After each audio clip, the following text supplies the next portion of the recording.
সম্পর্কে কি পরিবর্তন আসতে চলেছে, তোমাদের রিলেশনশিপে আগামী দিনে কি পরিবর্তন আসতে চলেছে, কি পরিবর্তন আসতে চলেছে, কি পরিবর্তন আসতে চলেছে রিলেশনশিপের ক্ষেত্রে কি পরিবর্তন তোমরা এক্সপেক্ট করতে পারো।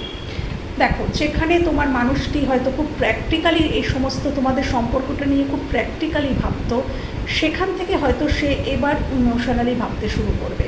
প্র্যাকটিক্যালি হয়তো ভাবতো, প্র্যাকটিক্যালি আবার কেউ কারোর জন্য এখানে হতে পারে যে বিবাহিত, তুমি যার জন্য দেখছো সে বিবাহিত, তো সে কিন্তু হয়তো তার রেসপন্সিবিলিটি ছেড়ে তোমার কাছে আসতে পারছিল না।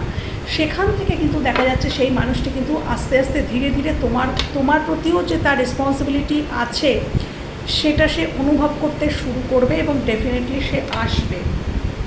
এবং দেখো, দ্রুত সে তোমার দিকে দ্রুত কোনো সিদ্ধান্ত নিতে চলেছে, দ্রুত কোনো সিদ্ধান্ত নিতে চলেছে।